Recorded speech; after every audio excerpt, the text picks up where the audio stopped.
salamlayıram, ən xoş arzularımı bildirirəm və bildirmək istəyirəm ki, ən böyük arzum sizin sağlam olmağınız. Sizə sağlamlıq arzulayıram. Bugünkü tədbirimizdə 2017-ci ildən fəaliyyət göstərən vərəmsiz gələcəyə doğru İctimai Birliyin sədri Çingiz müəllim Ramazanlı. Alkışlayaq. Və eyni zamanda Çingiz müəllimlə birgə gələn qonağımız təlimçi Kənan Bayram. Alkışlayaq. Çox var. Mən Çingiz müəllimə öz xüsusi təşəkkürümü bildirdim. Niyə? Bizim müəllimələr buradadılar. Ülviyə müəllimə, Ediliyə müəllimə çox gözəl bilirlər. İlk direktor gələndə mənə dedilər ki, Yaqut müəllimə, bir evdə 3 vərəm uşaq var. Mən eşitdim ki, ağırdı vəziyyətləri. Mən Çingiz müəllimələ bayaq ötəri dedim. Bax, bu müəllimələri də götürdüm, getdim onların evinə. Birinci yasamalda olur, hansı tərəf idi onların? Alatamada. Getdim onların evinə, uşaqlarım, elə bir ağır vəziyyətdə yaşayırdılar. Allah göstərməsin. Təsəvvür edin ki, pol yoxdur, yuxarıdan da tabandan bir dənə salafan tutublar, ora su damır, yığılır, tökülür və o böyük bir rütubət, nəmişlik, iyi gəlir evdən. Hansı ki, Çingiz müəllim səhiyyə işçisidir, o gözəl, daha gözəl bilir, o vərəm olan yerdə nəmişlik, rütubət ola bilməz. Biz bir neçə dəfə o evə getdik. Hətta mən bəzi valideynlərimizi o ailənin dolanışacağı üçün cəlb elədik ki, bu ailəyə dəstək olsunlar. Biz 11-ci sinifdə oxuyan Gülşən adlı qızı saxlaya bilmədik, o rəhmətə getdik. Allah rəhmət eləsin. Amma yerdə qalan 2 uşağı müraciət elədik, xəstəxanaya yerləşdirdik. Biz köməklik göstərdik, müəyyən insanlara müraciət elədik, o evi təmir elədilər. Və o evə böyük dəstəyimiz oldu. O 2 uşaq yaşadı, ən yaxşı universitetlərə qəbul oldu. Mənim deyəcəyim nədir? Mənim 30 illik direktor fəaliyyətində ən böyük qazancım, bax, Ediliyə müəllimin, Ülviyə müəllimin yanında Maya xanımın, o uşaqların anasının mənə deməsi oldu ki, Yaqut müəllimə, əgər siz bir il qabaq direktor gəlsəydiniz bura, mənim qızım ölməyəcəkdir. Əslində ölüm Allahın işi, bizim işimiz deyil, biz kimik ki? O Allahın əmridir.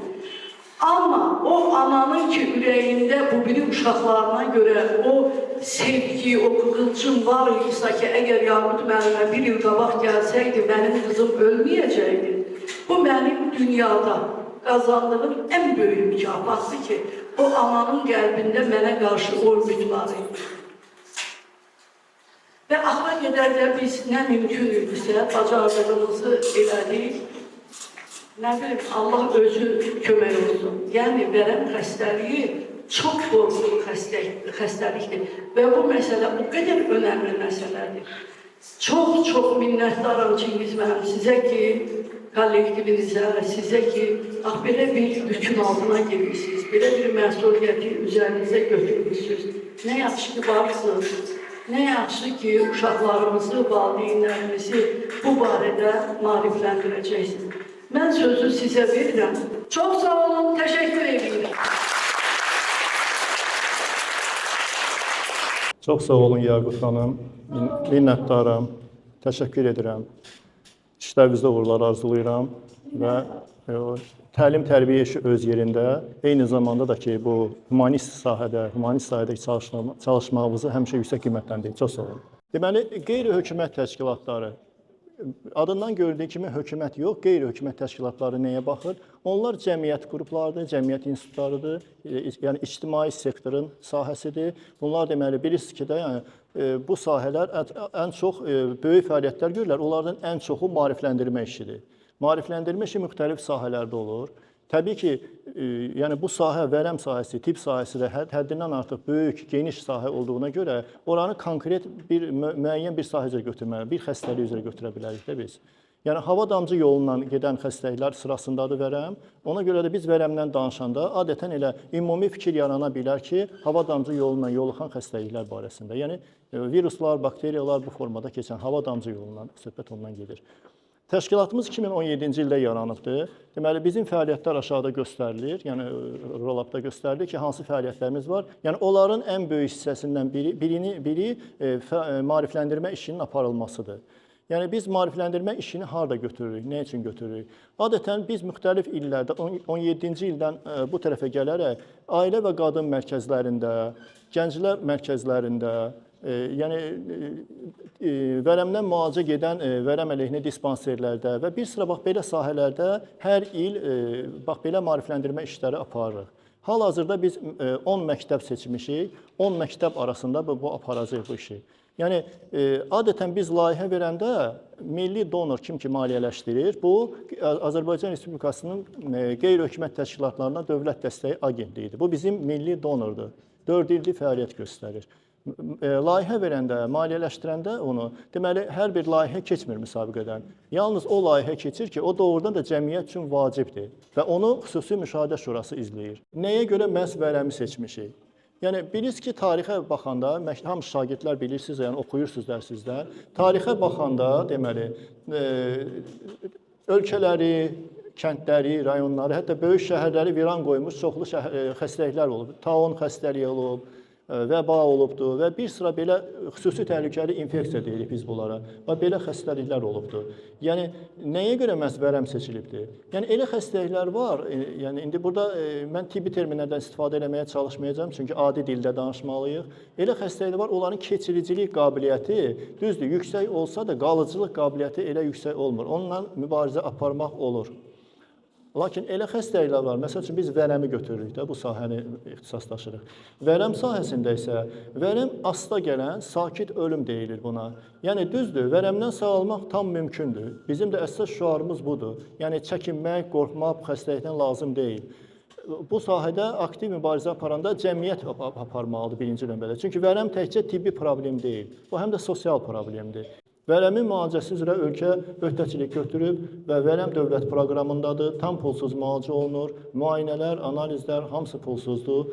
Yəni, ancaq bir dənə deyim, çox adam gedir, indi təlimçi yoldaş izah edəcək, mən üstündən keçirəm sadəcə. Çox yoldaşlardan soruşsaq ki, məsəl üçün vərəm xəstəliyi haqqında biliklər çox azdır, həddindən artıq azdır. Bax, ona görə də vərəm vüsət alıb çoxalır. Yəni, bilik nə qədər çox olsa, insan nə qədər biliklə silahlanmış olsa, mübarizə üsullarını da daha yaxşı bilər. Həm özü, həm ətrafından. Mən bununla çıxışımı yekunlaşdırıram, sözü verirəm həmkarıma.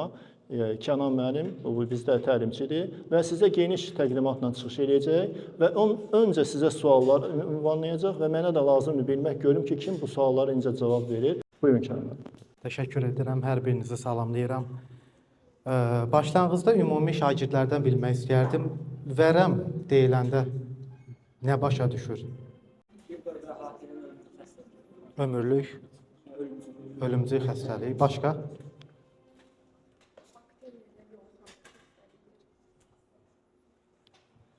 Başqa məlumatı olan var? Başqa? Tanışda, qohumda, ətrafda bir vərəm xəstəsi olubmu? Yəni, başqa heç kəsin məlumatı yoxdur. Buyurun, siz də deyin.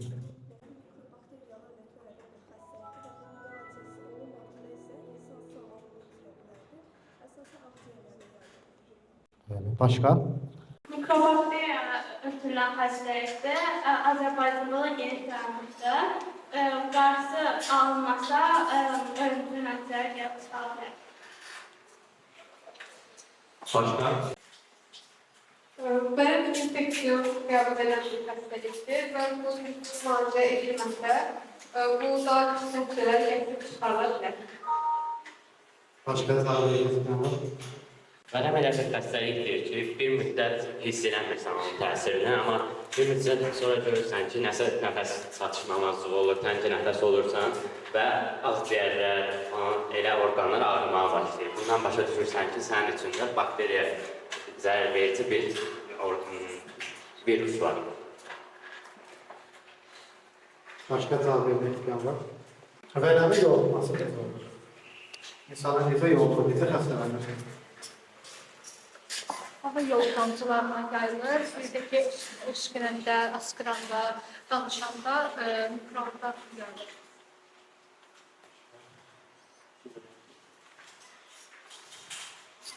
Bəli, 3 yoluxma halı var. Birincisi havadan keçməyi və ikincisi insanlar danışdıqda, özünü açdıqda mikroblarla keçmək.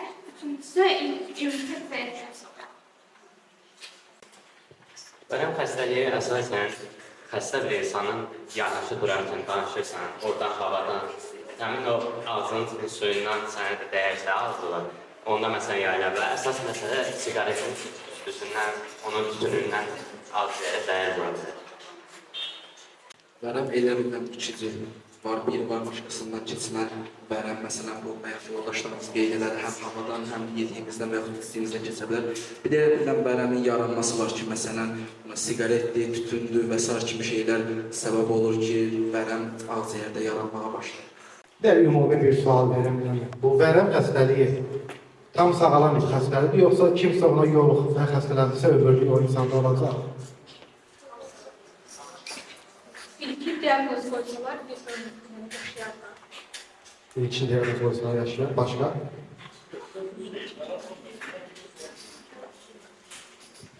Vərəm xəstəliyi tam sağlam xəstəlikdir.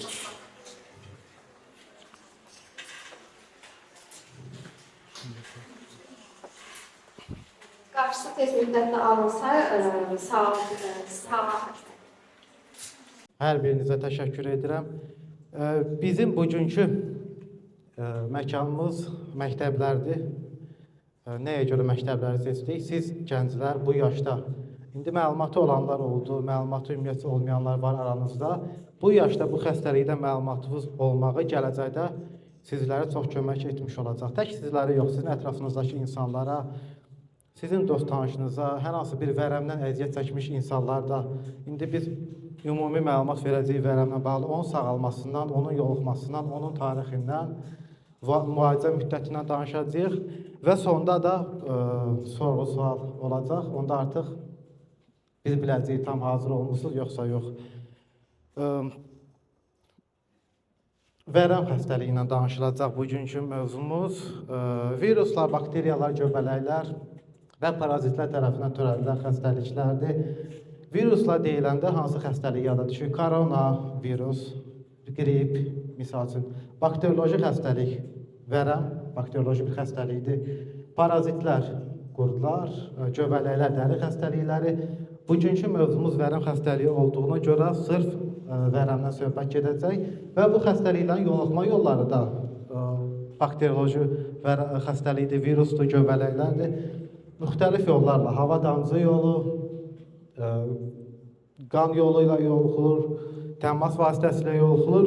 Qorunma isə gigiyena, vaksinasiya və ən əsas maariflənmə, məlumatlı olmaq. Yəni, məlumatlı olsanız, artıq siz gələcəkdə qoruna da bilərsiniz, ətrafınızda qoruya bilərsiniz. Əsas yoluxma yolları, bir çoxunuz cavab verdiniz, yoluxma yolları hava damcı yolu, öskürək, danışmaq, askırmaq. Bu yoluxma yalnız ağciyərə aiddir. Yəni, insan ağciyərində bu xəstəliyi varsa, onun yoluxma yolu hava damcı yolu iladır. Vərəmin tarixindən danışaq. Ümumiyyətlə, bu xəstəlik yeni bir xəstəlik deyil. Bir misal gətirim, koronavirusu hər birimiz xatırlayıq, 2019-un sonunda başladı, bir neçə il getdi və böyük itkilərə səbəb oldu. Amma bu virusun qarşısını ala bildilər. Yəni, indi çox nadir hallarda eşidərəm ki, kimsə koronaya yoluxa, kimsə koronada həyatını itirə. Üzərinə düşdülər, tam müalicə ilə, düzdür, insanların çoxsu həyatını itirdi, amma müalicəsi oldu, qarşısını ala bildilər. İndi bir sual verə bilərsiniz ki, niyə bu vərəmin qarşısını ala bilmirik, bilmirlər ümumiyyətcə? Bu xəstəlik əvvəllər neçə yüz min illər əvvəl müalicəsi ümumiyyətcə olmayıb. O illərdən də bəri bu xəstəlik olub bizdə. Xəstəlik ümumiyyətcə əvvəllər heç adım belə yox idi. Bəzən açıq yara, ağ ölüm, bu tip adlar qoyurlar. Çünki insanlar xəstələnirdi, həyatını itirirdi. Bilmirdilər nədən ölürdülər. Bu xəstəlik ilk aşkar edib Alman alimi, Alman həkimi Robert Koch 1882-ci ildə vərəmin çöplərini uzun müddət araşdırıb, mikroskopla artıq vərəmin çöplərini aşkar edib. Bir maraqlı məqama baxın, 1882-ci ildə xəstəlik aşkar olunub, xəstəliyin vaksini isə 1921-ci ildə artıq buraxılıb və xəstəliyə preparatların çıxarılması isə artıq 1943-cü ildən başlayıb. Yəni, bu xəstəliyin müalicəsinə dərmanları 1943-cü ildən artıq buraxmağa başlayıblar. Yenə də tam sağalma mümkün olmurdu bəzən, çünki dərmanlara davamlı formalar yaranırdı. Yoluxma yolları, bir də hər kəs bu vacib məqama da diqqət eləsin. Yoluxma yolları və vacib məqam.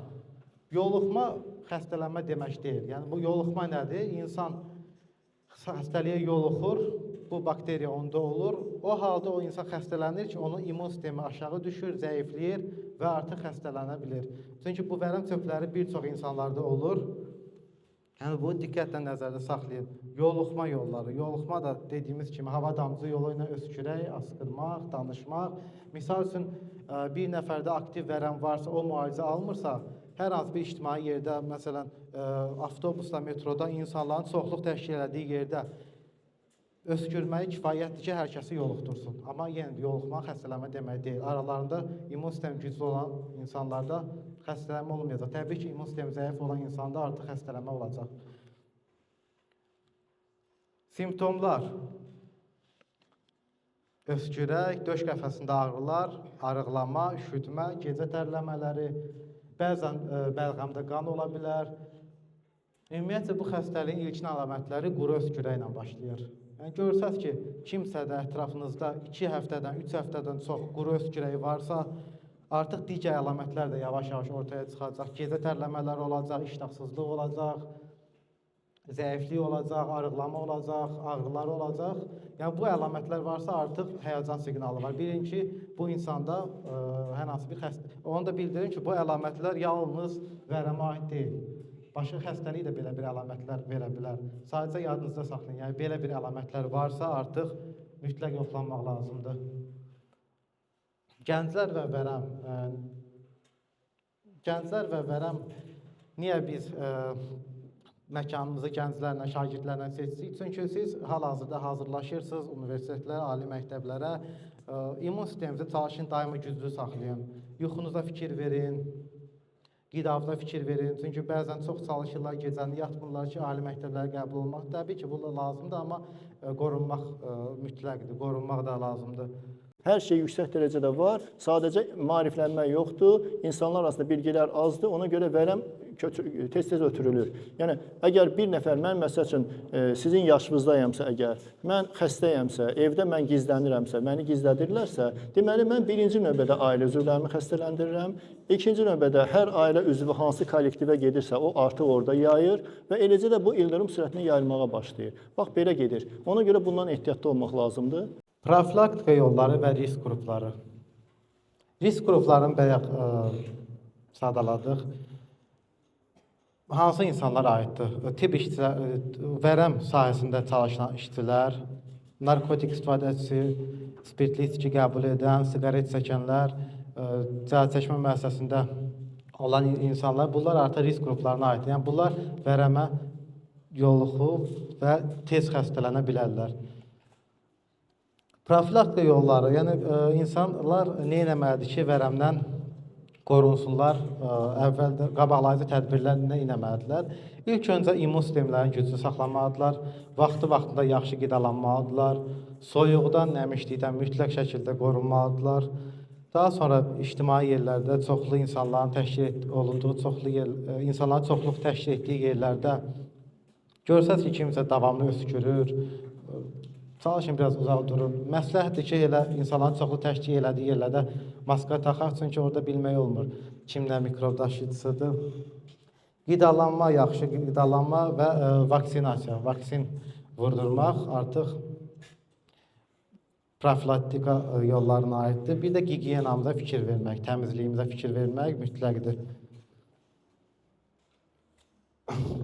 Maarifləndirmə önəmi, siz gənclər, şagirdlər, artıq zalda olanlar, xəstəliklə bağlı məlumatınız az da olsa oldu. İndi sonunda suallar da veriləcək. Sizlər də bacardığınız qədər bu məlumatları öz ətrafınızdakı insanlara çatdırın. Məlumatı olmayan insanlara ötürün, onların da biliyi olsun, onların da bacarığı olsun, onlar da gələcəkdə hər hansı bir insana kömək etmiş olarlar, hər hansı bir vərəmdən müalicə almış insana və yaxud müalicəsini yarımçıq saxlamış insana kömək etmiş olarsınız. Qidamıza fikir verməliyik, həm yuxumuza fikir verməliyik, çünki bunlar elə bir insan immun sistemini zəiflədən hallardır. İnsan az yuxu yatsa, insan zəif qidalansa, insan özünə yaxşı fikir verməsə, təbii ki, onun immun sistemi zəif olacaq və xəstələnmə ehtimalı daha çox olacaq. Nəzərdə saxlayın balaca bir şey. Görürsünüzmü? Hamımızın sosial media yəqin ki var. Bu dəqiqə bu əsrdir. Facebook var, Instagram var. Yəni bütün bunlar hamısı. Eyni zamanda bizim sahələrə girə bilərsiniz, yəni sosial sahələrə. Instagrama, YouTube'a, Facebook səhifəmizə elə vərəmsiz gələcəyə doğru yazsa çıxacaq. Bizim işlərimizi görəcəksiniz orada.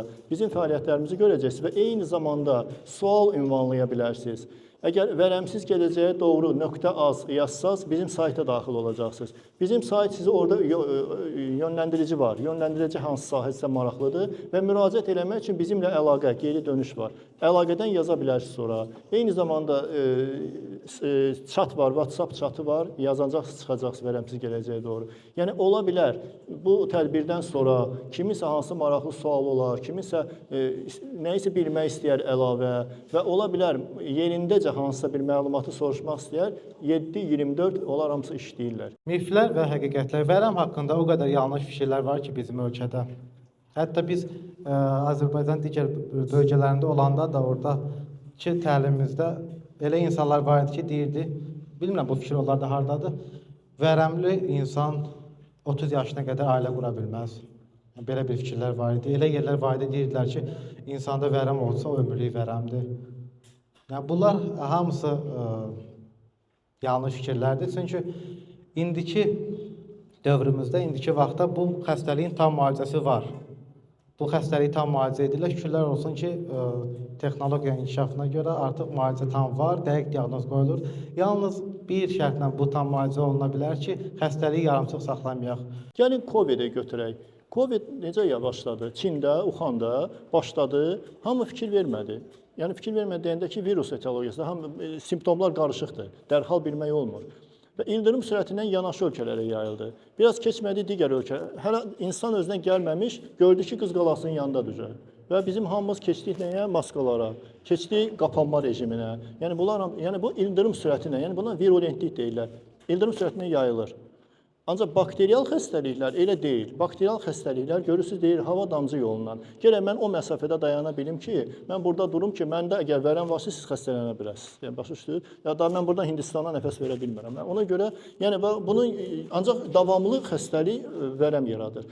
COVID-də belədir ki, şablon müalicə var, şablon müalicəni keçirsən sağalırsan. Vərəmdə də belədir. Ancaq vərəmdə başqa bir dənə dırnaq arası da belə deyək ki, tələ var. Əgər mən müalicə olunuramsa, həkim mənə təyin edibsə, məsəl üçün bu dərmandan bu günlərdə bu qədər içmək lazımdır. Vərəm gedişatında bir şey var. 7 gün müalicə olunursa, bütün simptomlar itir. Adam elə bir tam sağlamdır.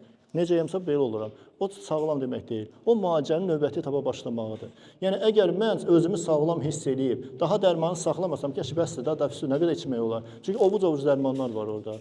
Bezir, yorulur, əks təsirlər başlayır. Yəni onda bu zaman bax vərəm orada vərəmi saxlayandan sonra bir neçə müddətdən sonra, yəni bir həftə, 10 gündən sonra o ikincili başlayır, əvvəlkindən də möhkəm olur. Biz dərmana müalicə edən bir vasitə kimi baxırıq, düzdürmü? Ümumiyyətlə dərman nə deməkdir ki? İstənilən dərman zəhərdir. Bu təbiidir. İstənilən dərman, hətta vitaminlər belə, istənilən dərman zəhərdir. Zəhəri dərmana çevirən onun dozasıdır. Yəni düzgün doza onu dərman kimi müalicə edir. Dozanı aşma öldürür, zəhər verir. Yəni eləcə də davamlı formalar yaradır vərəmdə. Davamlı forma bayaq da dedim. Ona görədir ki, yəni əvvəl əgər 6 dərmanla müalicə olunurdusa, davamlı formalarda bu həmin dərmanlara qarşı davamlılıq yaranırsa 4-ünə qarşı, deməli ondan da ağır, ondan da güclü dərmanlar lazım olacaq və onlar orqanizmi daha da zəhərləməyə başlayacaq. Yəni istənilən dərman bir yerə xeyir olanda başqa orqana ziyan olur. Ona görə də diqqətli olmaq lazım burada. Yəni davamlılıq yaranmamaq üçün həkimlə mütəmadi əlaqə saxlamaq və onu dediyi qaydada müalicə etmək lazımdır. Yəni bu vacib şərtdir. Vərəm xəstəliyinə tutuldu, müalicə oldu. Bəs müalicə olandan sonra sağaldıqda, sağalandan sonra hansısa bir vərəm xəstəliyi olan adamla ünsiyyətdə olmaq sonra təzədən vərəm xəstəliyinə tutula bilərdik.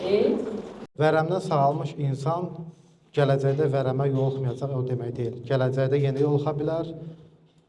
Gələcəkdə yenə xəstəlikdən də yoluxa bilər, özündə də aktivləşə bilər o xəstəlik. Əgər bir insan vərəmə yoluxarsa və bir neçə vərəm olduğunu, sonradan onu müalicə etmiş olar. Zamanla onun əlamətləri üzə çıxacaq. Təbii ki, əlamətlərlə o xəstəxanaya müraciət edəcək. Təbii ki, tam diaqnoz qoyulandan sonra tam müalicəsi, əgər müalicəyə sadiq olacaqsa, tam sağalacaq. Bəli. Azərbaycanda vərəm yayılma faizi digər ölkələrdə Çünki bizim ölkədə stigma faizi daha yüksəkdir.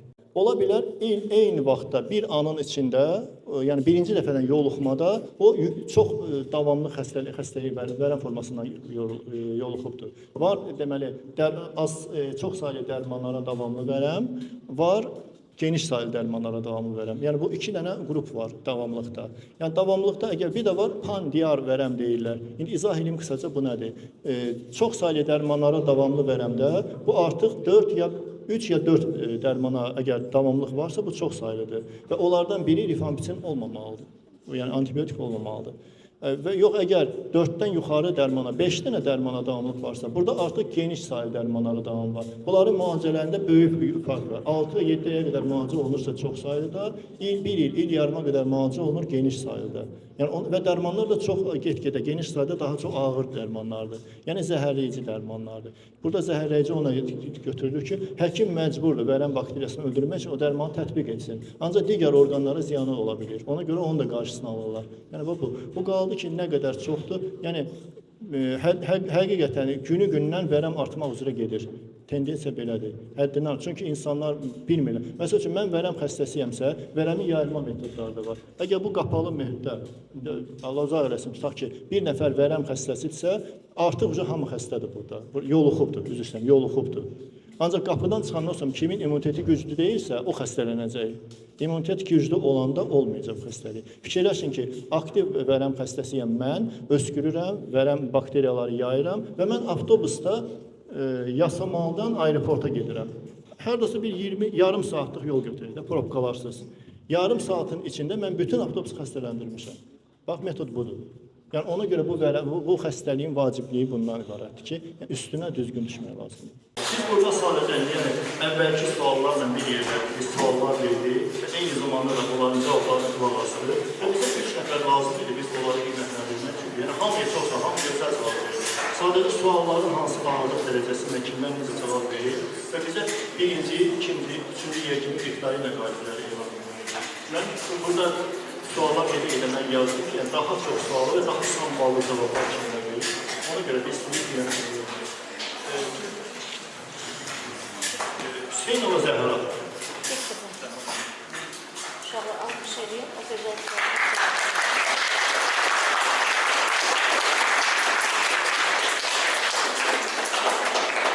Kərifli Turan.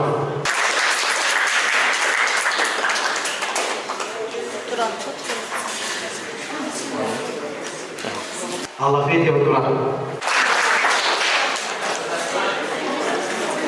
Çox sağ olun. Minnətdaram hamıya, məktəbin rəhbərliyinə qədər, yəni eyni zamanda pedagogik vəziyyətdə, müəssisə valideynlərimizə, şagirdlərimizə.